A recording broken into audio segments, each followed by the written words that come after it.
I step into the hot shower, letting the water run over my face. The bathroom air thickens quickly, a familiar fog filling the small space. I reach for the soap, the steam swirling around my outstretched hand. My routine is a comfort. I always shave after a hot shower, so I wipe a clear patch on the mirror. The smooth glass reflects my face, momentarily clear. But then the steam rushes back, not randomly. It forms lines, thin, delicate lines. I lean closer. The condensation on the mirror starts to harden into distinct shapes. It is not just fog, it is a drawing. Sharp angles appear. Walls, windows, and doorways emerge from the moisture. It is a floor plan, incredibly detailed. I trace a finger along a corridor. This is a house, a blueprint. But I do not know this house. I have never seen these rooms, this layout. My breath hitches. The steam holds steady, perfectly rendered. It is impossible. I stare at the mirrored map. The corners feel too sharp. The details are too precise. My reflection fades behind this impossible architecture. I try to rub the condensation away. My palm slides over the glass. The lines of the house remain. They cling to the mirror, unyielding. I scrub harder. The steam map holds its shape perfectly. My breath hitches.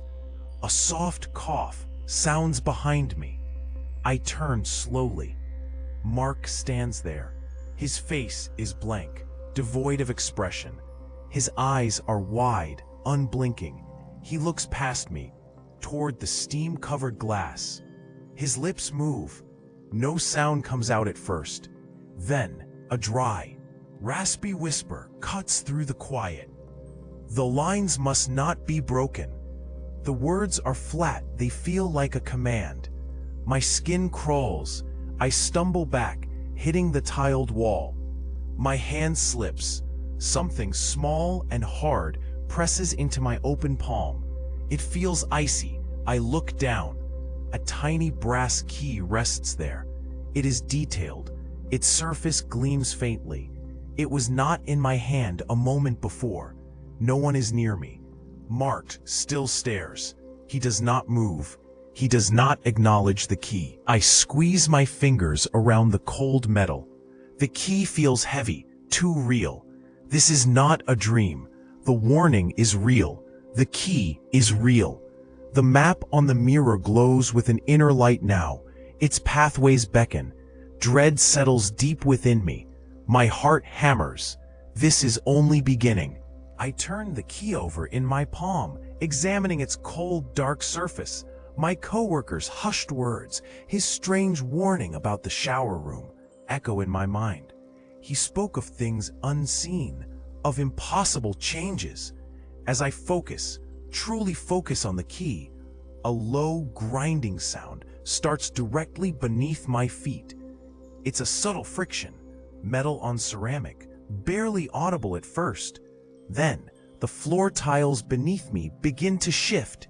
Not a tremor, but a slow, deliberate realignment, like a mechanism engaging. A thick, viscous, rust-colored liquid seeps up from the newly opened cracks.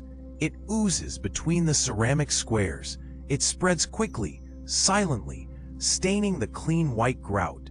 The floor becomes slick, gleaming with a repulsive sheen. It is ancient, metallic. The air, already heavy with steam, now carries a faint, coppery scent, like old blood.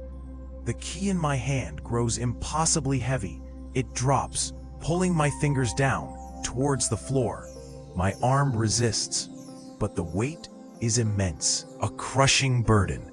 It feels like an anchor, dense as lead, not hollow brass. It strains my muscles. My hand feels forced down. The cold is gone, replaced by this overwhelming downward pull.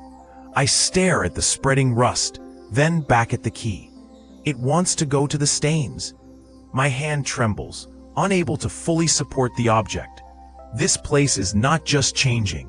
It is responding to me, to my thoughts, to my touch. I pull my gaze from the shifting steam map on the wall.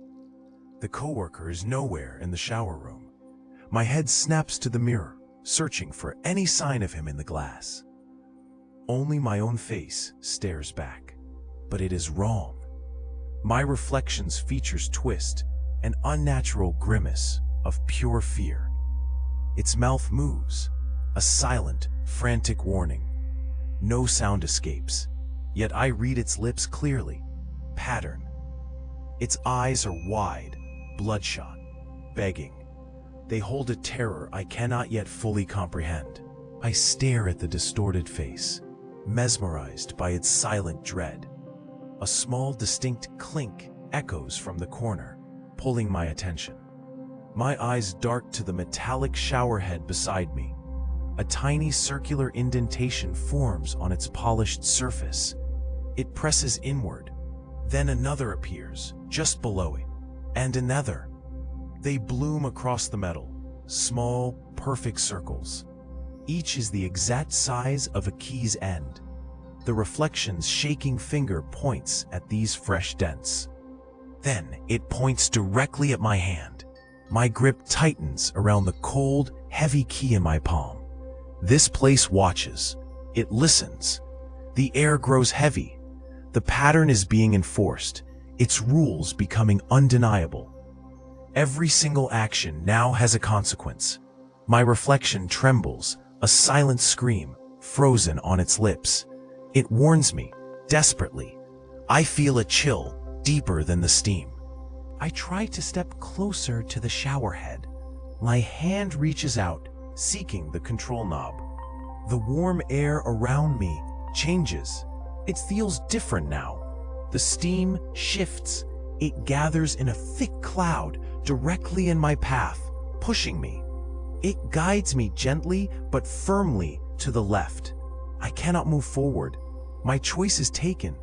The steam isn't just moving on its own.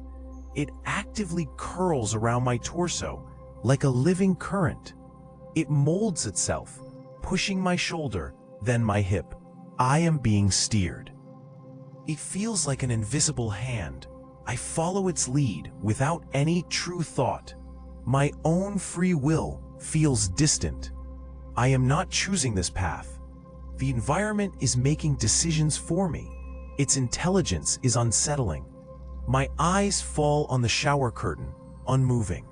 A subtle shimmer catches the light. A fine, glittering dust begins to appear on its plastic surface. It resembles dried salt, catching the dampness. The residue coalesces. It forms sharp, precise lines. These lines connect to create impossible angles. They fold and twist upon themselves, defying basic geometry. Non-Euclidean forms bloom across the curtain. It's a map of spaces that cannot exist. This entire room observes me. It predicts my next step. I am only an actor in its script. I am utterly helpless. My hand lashes out, grabbing the cold faucet handle. I must shut off the water. The spray pounds against the tiles, relentless. Steam billows, making the walls shimmer. My breath hitches in my throat. I twist the knob with all my strength. It remains unmoving, stuck. The water surges harder, a deafening roar filling the small room. My eyes drop to the shower floor, fixed on the drain. It begins to undulate. The circular metal grate warps, shifting its form. It pulls inward, then expands outwards. A sickening rotation starts within the metal itself. The edges blur. It forms a spiraling vortex, deepening. This is not just water. The drain is twisting. It coils down like a black screw, an impossible tunnel with no discernible bottom. Water rushes into this abyss at an unnatural, furious speed. It swirls faster than any drain should. The entire metal structure reconfigures moment by moment. Sharp, unfamiliar angles emerge within the dark spiral, then melt away. It appears a complex mechanism of shadow. My fingers tighten on the heavy key in my left hand. Its cool surface now feels undeniably grainy. It grates against my palm. Tiny particles seem to detach. The metal twists subtly in my grip. It loses solid shape for an instant, then hardens again with a jolt. The key feels unstable, almost alive. My mind scrambles, seeking logic. This violates every physical law. The roaring drain pulls more water, faster.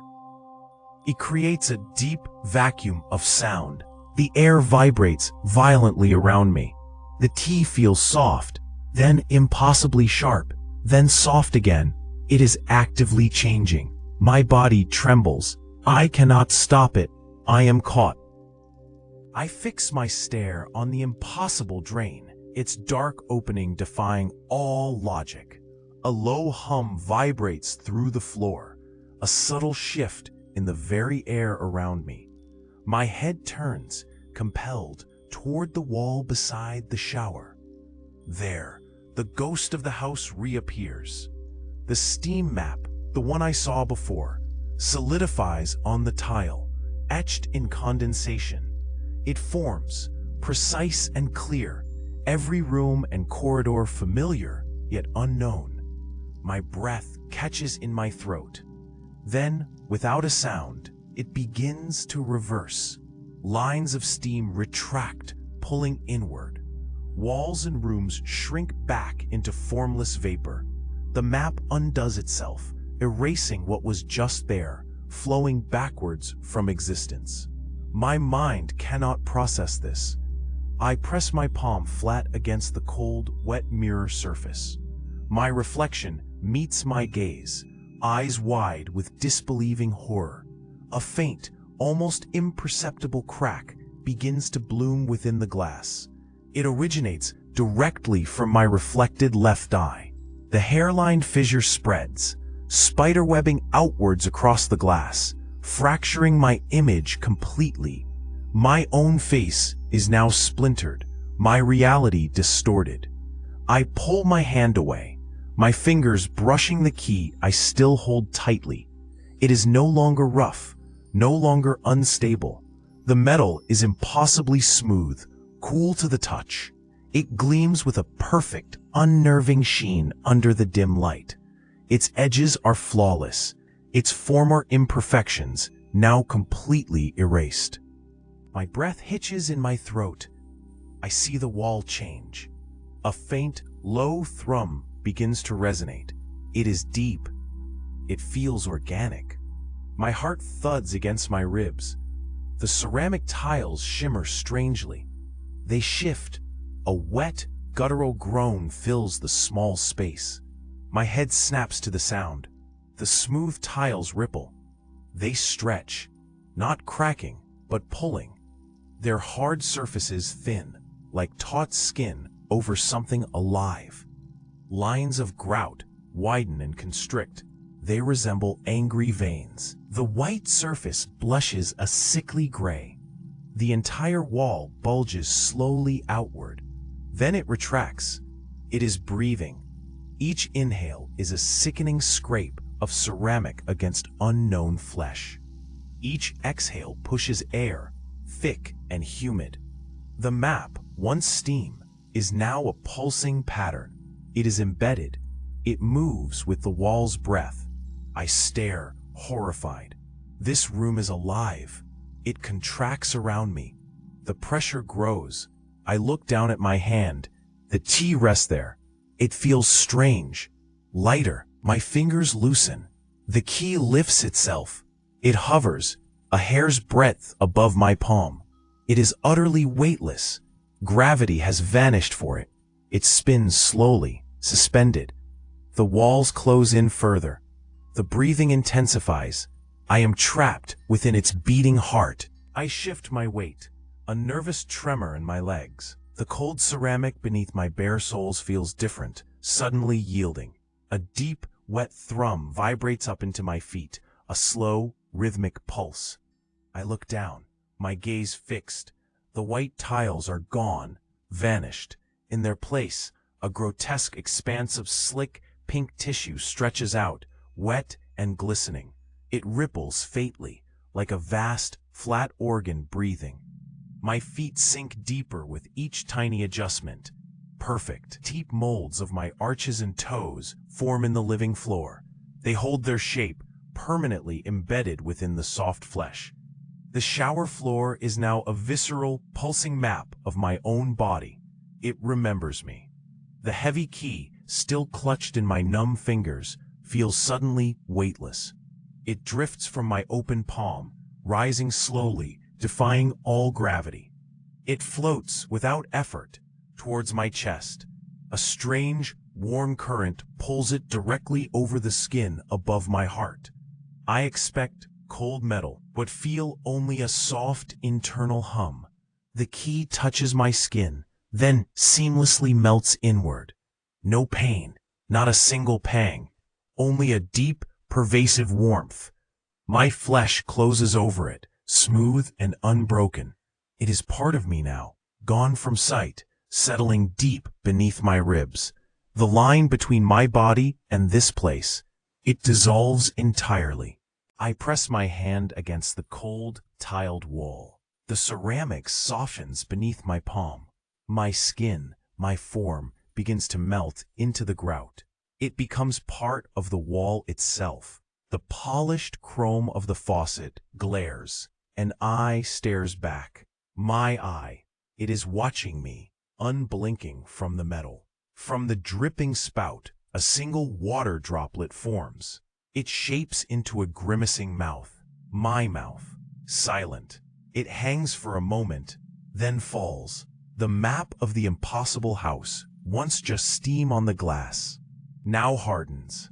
It etches itself into the window. Not a surface mark, but a deep scar within the glass itself. This map is no longer a place. It is my very essence.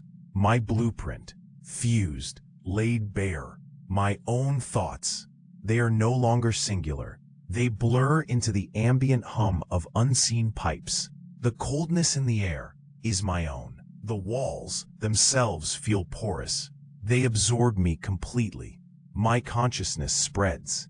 It becomes the damp grout, the fading paint, the metallic tang. The feeling of being Tvero. It stretches thin, so very thin. Then it snaps. The key, once a separate burning core, is now the room's will. It is my own internalized command. It dictates every unseen action. I am the silence. I am the damp. I am the permanent map. I am the shower room.